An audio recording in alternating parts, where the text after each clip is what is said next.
Queria que os irmãos abrissem lá em Tito, capítulo 1, versículo 1. Paulo, servo de Deus e apóstolo de Jesus Cristo, para promover a fé que é dos eleitos de Deus e o pleno conhecimento da verdade segundo a piedade. Amém? A fé de quem, irmãos? A fé dos eleitos de Deus. Já parou para pensar nisso? Que a fé dos eleitos de Deus. Então, se você tem fé no seu coração, eu creio que você tem, todos nós temos, a fé que habita em nós, a fé pela qual nós recebemos a graça da salvação de Cristo, essa fé, ela é dos eleitos de Deus. Então, para que essa fé surgisse em nosso coração, foi necessário que na eternidade Deus fizesse uma eleição. Deus, analisasse os seus filhos, determinasse os seus filhos e depois nos dispôs aqui na terra e nos dispôs com o coração preparado para receber essa fé, para nos filiar através dessa fé. Então, é algo que começa em Deus.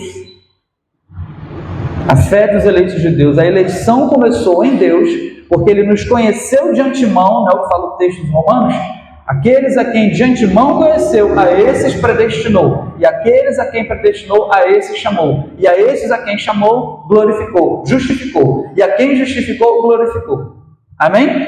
Começou nele, a fé que é dos eleitos de Deus. Mas então assim, eu penso em Deus planejando algo, eu penso em Deus na eternidade, estabelecendo todas as coisas, e depois Deus chamando os seus filhos para executar aquilo que Ele havia determinado. Então eu imagino hoje todos nós aqui envolvidos, com o coração envolvidos numa obra que não começou na gente, mas uma obra que começou no nosso próprio Pai, que começou em Deus e na eternidade. Só que nós estamos engajados naquilo que Deus determinou. É como se o nosso coração se unisse ao coração de Deus. Fala assim, o Senhor planejou, o Senhor executou, e o seu plano vai ser executado agora diante de toda a humanidade, e vai ser através de mim. E vai ser através da igreja. Então é através da igreja que o Senhor executa o seu plano estipulado na eternidade. Amém? Amém? Você crê que o que nós estamos fazendo hoje aqui como igreja foi determinado pelo Senhor na eternidade? Que caminhássemos como filhos de Deus, que andássemos como filhos de Deus e que recebêssemos a fé que é exclusivamente dos eleitos de Deus? Dois corações e um só propósito. O coração de Deus e o nosso coração agora em um só propósito: andar segundo a verdade do Evangelho. Amém? Irmãos, isso fica claro, esse texto fica claro. Essa situação, de filhos andando de acordo com a vontade do Pai, cumprindo aquilo que o Pai determinou e aquilo que o Pai pensou, executando a obra em nome do Pai, para o Pai. Para que você se tornou um cristão? Para viver agora de acordo com a vontade do Senhor, cumprindo os seus princípios, andando na lei do Senhor e sendo abençoado na medida em que você se torna também um abençoador. Olha que coisa legal, né? A bênção não é exclusivamente para nós. Nós somos o meio pelo qual a bênção entra em nós e nós abençoamos outros. Está claro, irmãos? Amém? Então, lê comigo o Evangelho de Mateus, capítulo 9, versículo 35. O texto diz assim, falando de Jesus, E percorria Jesus todas as cidades e povoados, ensinando nas sinagogas, pregando o evangelho do reino e curando toda sorte de doenças e enfermidades. Vendo ele as multidões, compadeceu-se delas, porque estavam aflitas e exaustas, como ovelhas que não têm pastor. Então se dirigiu a seus discípulos: a seara, na verdade, é grande, mas os trabalhadores são poucos. Rogai, pois, ao Senhor da seara que mande trabalhadores para a sua seara. Irmãos, que texto! Uau! Você entendeu aqui agora a sua missão? Alex, não, estou boiando ainda. Então, fica na espera que você vai pegar. Ou quem já pegou? Irmãos, olha só que lições cruciais nós temos. Lições cruciais nós temos nesse pequeno trecho do Evangelho.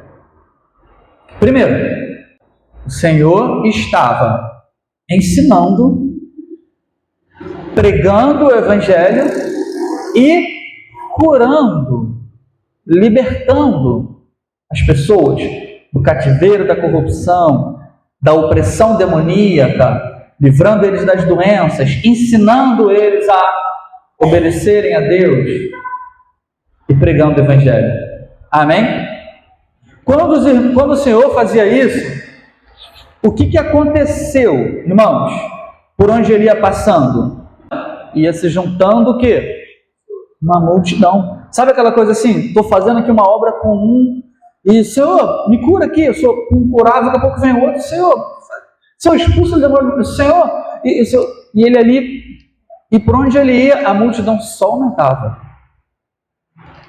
As multidões aumentavam. E o texto fala assim, olha, versículo 35, ó.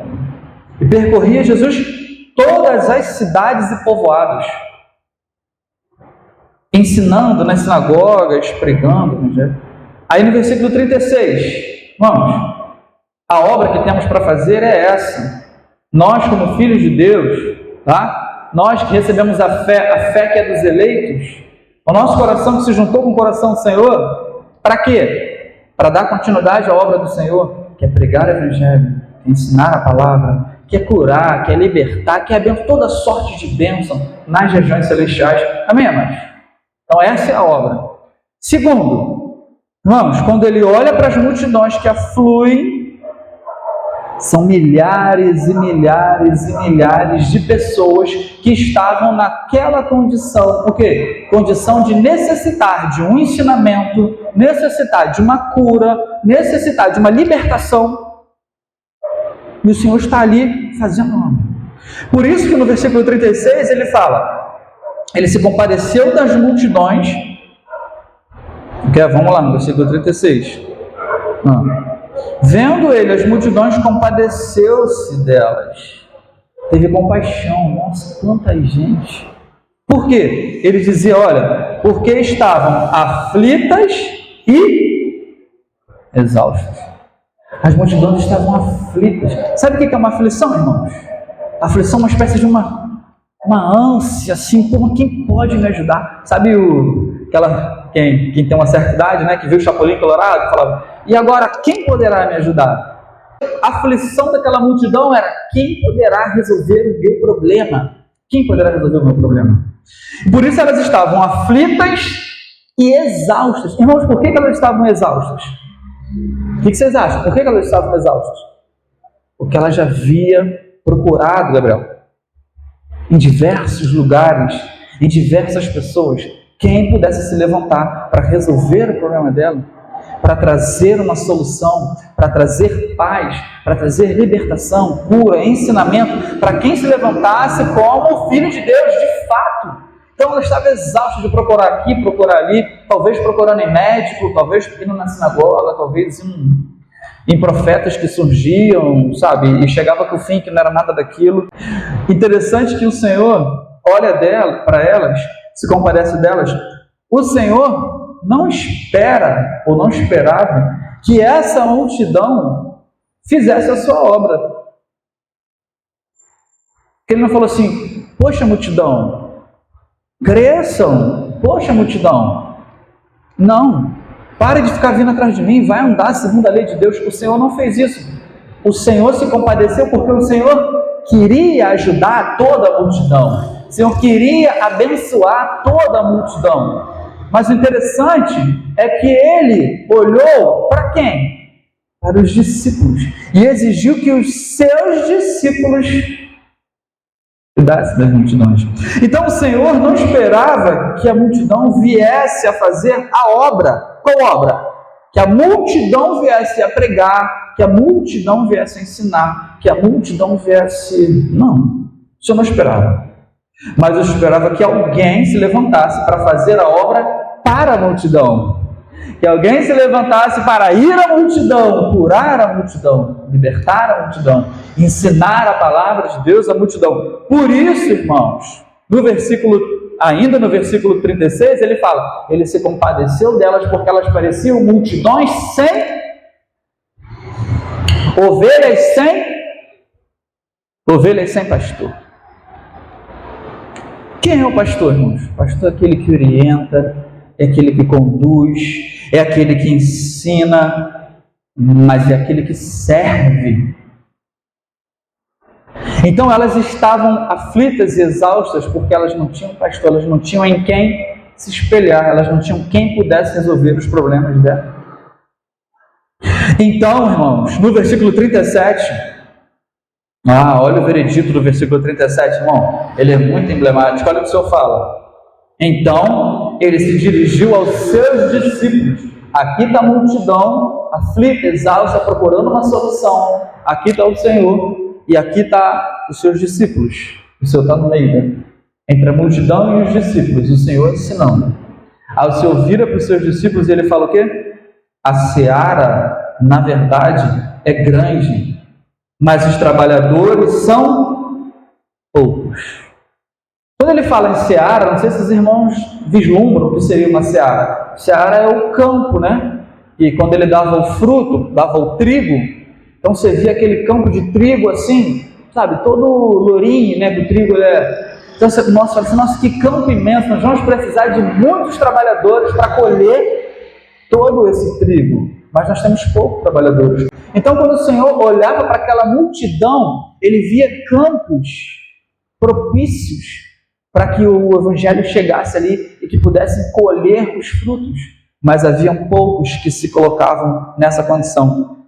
Por isso ele fala que a seara é grande, mas poucos são trabalhadores. Ou seja, a obra, irmãos, a obra que nós temos a fazer hoje, qual é a obra que nós temos que fazer hoje como filhos de Deus? Falamos desde o início. Qual é a obra que nós temos que fazer hoje como filhos de Deus?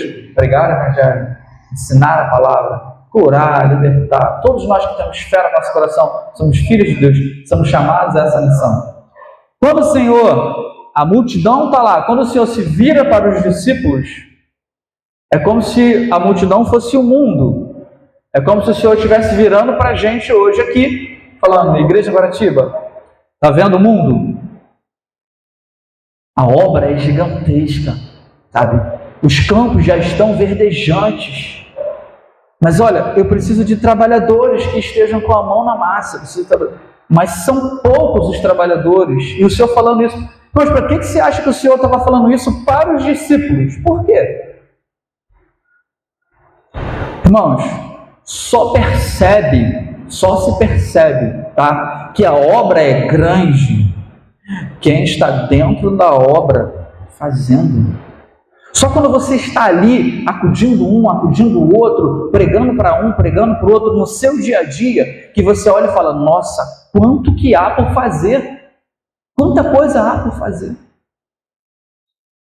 E poucos são os que podem executar. Irmãos, só sente o peso nos ombros, só se sente o peso nos ombros, de que há poucos trabalhadores, quem se responsabilizou e colocou a mão na massa. Então, quem está dentro da obra, olhou e falou, nossa, tem muita coisa a ser feita, mas eu vou começar agora, dê um passo, né? Dê um passo. Quando você dá um passo, você começa a executar a obra para a qual o Senhor te chamou, você olha e fala, nossa, como tem poucos trabalhadores fazendo essa obra. Então, muitas das vezes, se nós não criamos ainda essa consciência de que o campo é grande e de que os trabalhadores são poucos, porque muitas das vezes nós podemos estar sendo trabalhadores negligentes. Ou seja, nem vimos o tamanho do campo e nem colocamos a mão na massa, na mão na obra, para poder ser um com o coração do Senhor. Ser um com o coração do Senhor. Promover a fé que é dos eleitos de Deus. Não sei se eu estou sendo claro, irmãos. Suponhamos que Jesus estivesse aqui agora. Chamasse e falasse assim, Pedro, vem cá, Pedro, vem aqui. Olha só, meu filho. Está vendo quantas pessoas precisam receber o Evangelho? Olha aqui em Guaratiba. Olha aqui, começando pelo Guaratibinha. Olha aqui nas laterais. Olha perto da tua casa, teus vizinhos. Está vendo? quantos? Aí você fala assim, o que surgiria no teu coração? Fala, Senhor, é gente pra caramba. É muita gente. Senhor, vou ter que pregar o evangelho para essas pessoas todas. Aí o Senhor fala assim, sim. O que surgiria no teu coração? O que a gente começaria a pensar? Deixa eu pensar aqui numa estratégia. Cara, vamos pensar numa estratégia aqui que a gente possa, sei lá. Irmãos, mas o interessante é que o Senhor deu qual é a estratégia. O Senhor deu qual é a estratégia. E é nessa estratégia aqui que eu queria chamar a atenção, porque ela é reveladora. Ela fala assim, olha, se o Senhor falou, te mostrou o que tem que ser feito, e falou que é você que vai fazer. Mas ele fala assim, ó, versículo 38, vamos lá. Versículo 38. Rogai, pois, ao Senhor da seara, que mande trabalhadores para a sua seara. Irmãos, nós podemos ver e sentir o peso da obra. Nós podemos ver o quanto precisa ser feito. Nós podemos ver. Nossa, falta muito, sabe, para as pessoas conhecerem um evangelho de verdade. O evangelho que é firmado no poder de Deus, não em palavras bonitas, mas no fluir do Espírito Santo. Falta muito para as pessoas terem a palavra aberta e serem ensinadas sobre como conduzir a sua vida inteira de acordo com a verdade do evangelho. Falta muito. Quantas pessoas eu consigo listar no meu trabalho, eu consigo listar na minha mente dos meus vizinhos, dos meus amigos, dos parentes, aqui na rua. Mas quantas pessoas precisam terem a verdade reveladora da luz de Deus sobre elas? Mas o Senhor nos deu um segredo. Rogai, pois, ao Senhor da seara, para que Ele envie trabalhadores. Mas quando ele compartilhou com os discípulos olhar e ver que é grande campo e que a responsabilidade é deles, ele estava compartilhando uma espécie de uma angústia, uma espécie de um desejo. O que ele queria? Olha, quando ele se compadece das multidões, é porque ele se compadeceu das multidões, porque ele queria que aquelas multidões fossem atendidas. Nossa, eu estou curando, estou libertando, daqui a pouco ele olha, meu Deus, quanta gente precisando. O coração dele está que essas pessoas sejam alcançadas. Amém? Você crê que o coração do Senhor era que essas pessoas fossem alcançadas? Para serem libertas, educadas, salvas. Então tem uma necessidade no coração de Deus. Mas ele teve uma angústia. Eu quero salvar aquelas pessoas, eu quero atender a necessidade dessas pessoas. Eu quero atender. Então rogai ao Senhor para que Ele envie trabalhadores. Irmãos, existe um momento, se nós não estamos identificando os campos brancos, eu quero me incluir nisso. Eu preciso identificar esses campos brancos. Eu preciso olhar para as pessoas ao meu lado, olhar para elas e ver nelas a seara e me ver como um trabalhador. Precisa ser assim o nosso olhar. Quando você olhar para as pessoas na tua família, você precisa olhar para as pessoas da tua família e ver nelas um campo branco e você ali postado como um trabalhador. No nosso trabalho é um campo branco, seara, e nós ali, um trabalhador colocado ali, pensado na eternidade pelo Senhor, sabe? Eleito pelo Senhor para receber a fé, para cumprir uma missão, que é ser um bom pai. Mas nós só vamos sentir essa dor, nosso coração só vai se compadecer quando houver essa angústia de Deus, ela se mesclar com a nossa. Quando nós pararmos de olhar para a nossa necessidade pessoal, para o nosso imediatismo, estou vivendo a vida pensando nos meus planos, pensando nos meus projetos, e não tem mal nenhum nisso. Mas quem é que está com o coração ardendo por fazer a vontade do Senhor? Enquanto eu faço as coisas da minha vida, será que o projeto do Senhor pensado para mim está sendo executado também? Ou será que eu estou colocando o projeto do Senhor de lado, pensando só na minha vida? Quando o nosso coração arde, caramba, quem vai cumprir? Quem é que vai? Será que a necessidade, a angústia do Senhor de que as pessoas sejam alcançadas, será que eu estou aqui abrindo mão da minha vida, da minha pessoalidade, sabe, de tudo aquilo que eu conquistei com o suor do meu trabalho, sabe, daquilo aquilo que é fruto da bênção do Senhor? Será que eu estou colocando isso de lado para pensar assim, nossa, Pai, eu estou aqui porque eu estou sentindo uma angústia, porque, sabe, eu preciso fazer aquilo para... A angústia que está no seu coração, o Senhor comunicou essa angústia comigo, e eu quero deixar agora o meu projeto pessoal e me lançar no projeto para o qual eu fui eleito na eternidade. Amém? Projeto para o qual você foi eleito na eternidade. Não, você precisa crer nisso. Se não surgir o coração de fé, nós vamos ficar parados. Precisamos crer, nós fomos eleitos na eternidade para esse projeto. Ser um com o Senhor, sentir a angústia dele. E eu estava pensando nessa coisa, assim, e ouvi um pregador, sabe, que trouxe um exemplo que se casa muito com isso que a gente está falando aqui. 1 Samuel, capítulo 10. 1 Samuel, capítulo 1, versículo 10. Irmãos, é uma história que todos nós já conhecemos. A história é a história de Ana. Vocês lembram de Ana? Ana está ali. Ana não tem filhos, e naquela época, né, de acordo com o patriarcado ali hebreu, poderiam ter várias mulheres, e havia um marido, Eucana, e tinha duas mulheres. Uma mulher tinha muitos filhos, Penina, e a outra, Ana, não tinha filho nenhum. Irmãos, e não ter filhos naquela época era uma humilhação, porque ela queria dar filhos para o marido. Olha só, presta atenção nessa história. Tá? Ela queria dar filhos, mas ela não podia, ela era estéril. E aí, eles iam ao templo do Senhor uma vez por ano. Eles largavam tudo e iam no templo de Salomão fazer as suas oferendas, prestar o seu culto a Deus, pedir perdão pelos pecados, aquela coisa toda, uma vez por ano. E todos os anos, Ana ia, e Ana chorava aos pés do Senhor: Senhor, eu não tenho filho, Senhor, me dá filho. E Penina olhava e humilhava ela: você é estéril, você é seca, você não dá filhos. E todo ano a mesma coisa, enquanto que Penina ia tendo filhos e filhos, Ana não tinha filho nenhum. Mas Ana todo ano ali diante dos pés do Senhor, chorando, querendo um filho. Irmãos, quem era sacerdote naquele momento? Eli. Quem eram os filhos de Eli? Finéia e... esqueci o nome do outro. Nome estranho, esqueci. Eram os dois filhos de Eli. Ofni e Finéia. Um nome estranho, isso aí. Eram dois filhos que não andavam de acordo com a lei do Senhor. Não andavam de acordo com a lei do Senhor. O próprio Eli era um sacerdote já velho. Irmãos, qual era a necessidade de Ana? Acabei de dizer, o que Ana queria? O que Ana queria, Caio? Filho.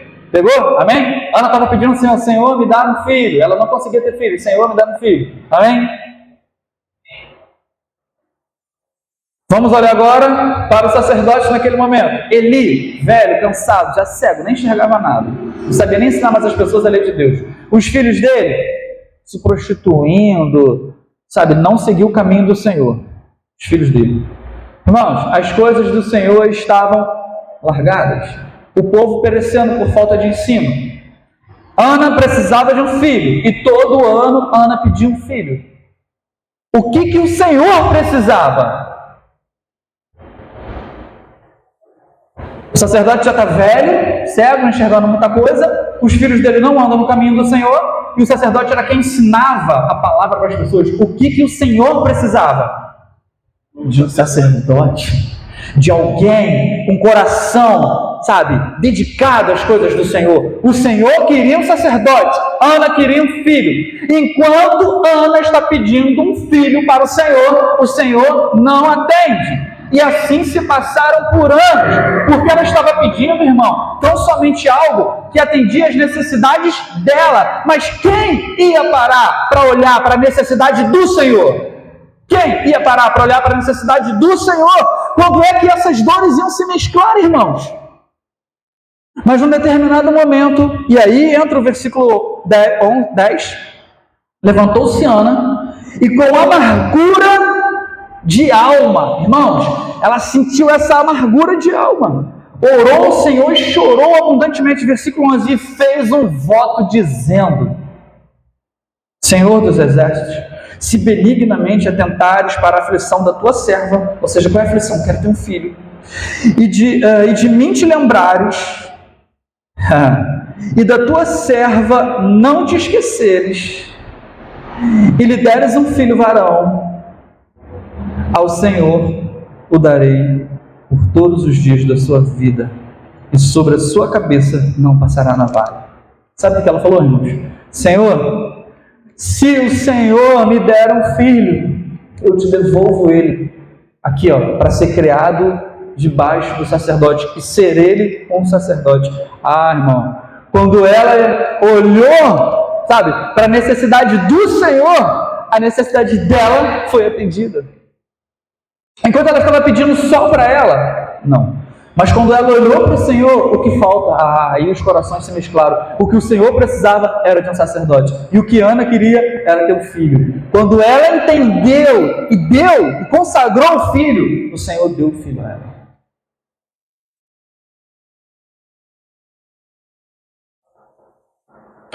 Irmãos, é sempre assim.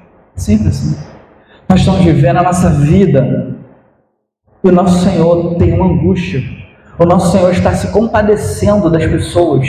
E nós, como filhos de Deus, como eleitos de Deus, comissionados, estamos esperando a reunião de terça, de quinta, de domingo, para vir de novo aqui.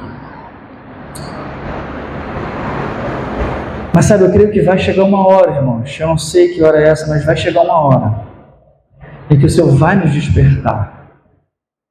Sabe, eu creio que Ele vai encontrar esse coração disposto a, Senhor, qual é a tua necessidade? E você vê que a bênção que chegou na vida da Ana, aquilo lembra que eu falei no início? Ela foi abençoada, ela teve filho. E o filho foi Samuel. Irmãos, Samuel, o maior de todos os juízes e profetas que andou ali. Depois de Samuel foi quem ungiu o rei. Samuel foi quem ungiu o rei. Irmãos, será que não é esse o coração de uma igreja? Será que nós não somos aqueles que, na medida em que a gente, sabe, olhar para a angústia do Senhor, entender a nossa missão como filhos de Deus, sabe, e falar: Senhor, que cumpra em mim, Senhor, qual é a tua angústia? Faz isso em mim, Senhor. Me usa, eis-me aqui, Senhor. Será que nós não seremos a igreja que vamos ungir o rei? Será que nós não somos a igreja que vamos introduzir o rei em seu reino? Será que não é esse o caminho, irmãos? Antes do rei se assentar-se no seu reino, será que não vai se levantar um profeta? Será que o ministério profético não vai se levantar, sabe, compromissado com o Senhor que o chamou, que o elegeu, que o chamou para isso? E esse ministério profético vai introduzir o rei no reino. Aqui temos duas ações para terminarmos.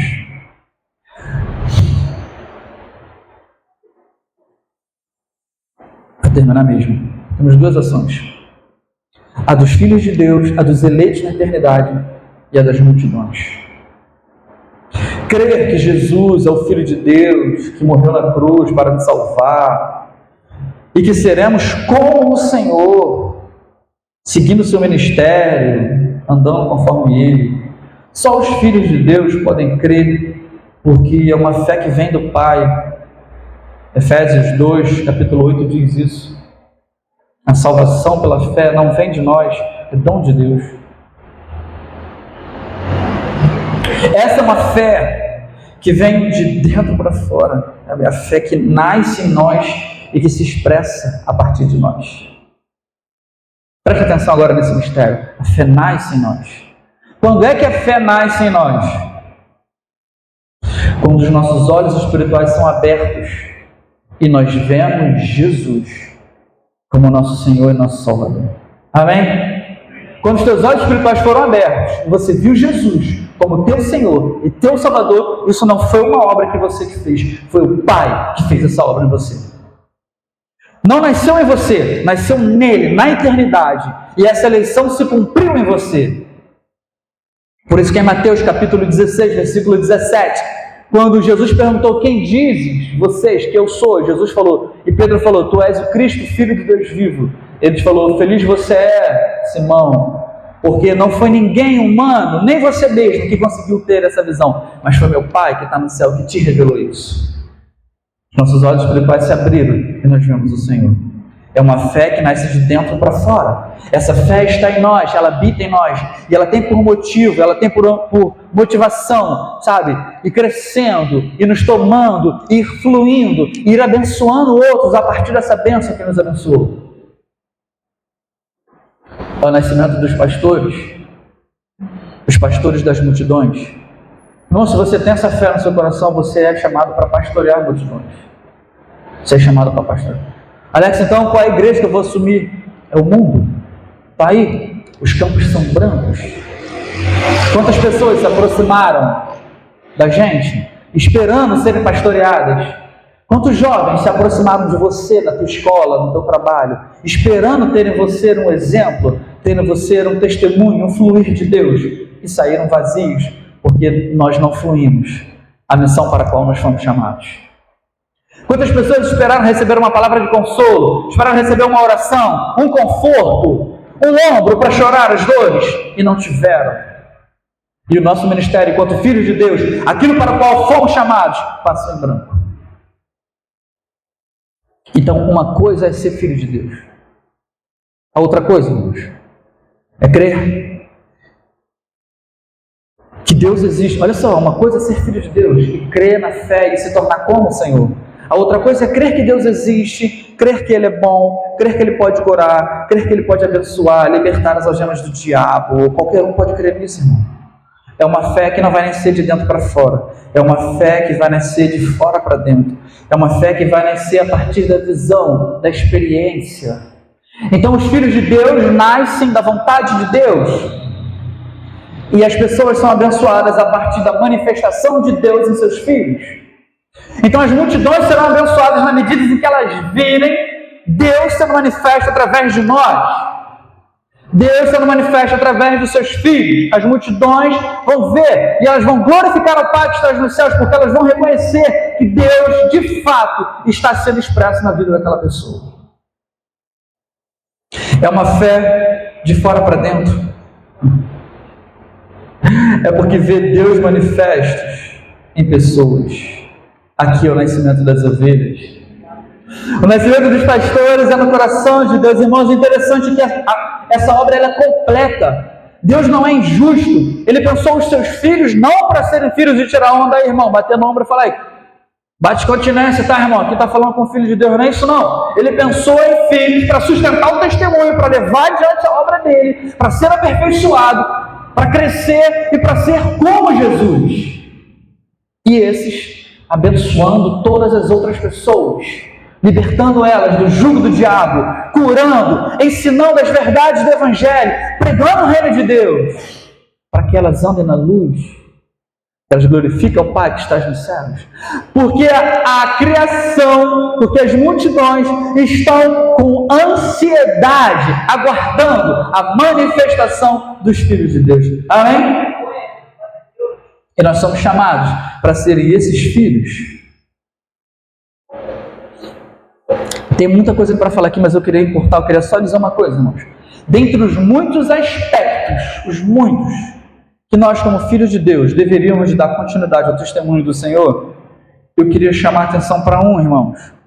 Compadecer-se das multidões. Compadeça-se das pessoas que estão ao teu redor. Compadeça-se das pessoas que estão ao teu redor.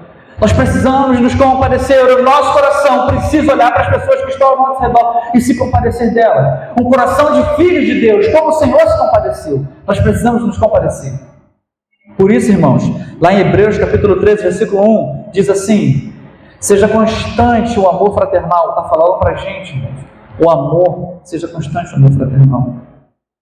Não negligencie a hospitalidade, ou seja, receba as pessoas, chame elas para perto. Chame elas para perto. Quem sabe no convívio você não flui a luz de Deus. A ideia é essa, é na relação. Não negligencie a hospitalidade, pois alguns, praticando essa hospitalidade, sem o saber, acolheram anjos. Lembrai-vos dos encarcerados. Irmãos, vamos lembrar que nesse momento tem pessoas presas, mas é porque são bandidos e tem mais aqui morrer. Não! Elas estão presas porque a nossa negligência de não manifestar a luz de Deus, ensinando a elas o caminho da verdade, se concretizou na vida delas. Não tiveram esse ensinamento e por isso foram oprimidas pelo diabo, deram espaço ao diabo. Em vez de dar lugar a Deus, que brilharia através de nós, deram lugar ao diabo. Ao invés de dar lugar a Deus, que brilharia através de nós, que fluiria através de nós, deram lugar ao diabo, e o diabo está ceifando a vida delas. Estão encarcerados, e o Senhor está te chamando agora a falar: lembra-te dos encarcerados. Olha como é que o Senhor fala para a gente lembrar dos encarcerados. Como se preso com eles. Irmãos, ele está dizendo para a gente lembrar como se nós estivéssemos lá presos com eles. Ou seja, se compadeça dos encarcerados. Não olha para lá e fala: tem que morrer mesmo. Não, olha para lá e fala: querido, vocês precisam ser libertos dessa vida. Existe uma vida linda, maravilhosa, no caminho do Evangelho, no caminho da liberdade, no caminho do Senhor da eternidade, que pode te salvar, pode mudar o seu destino.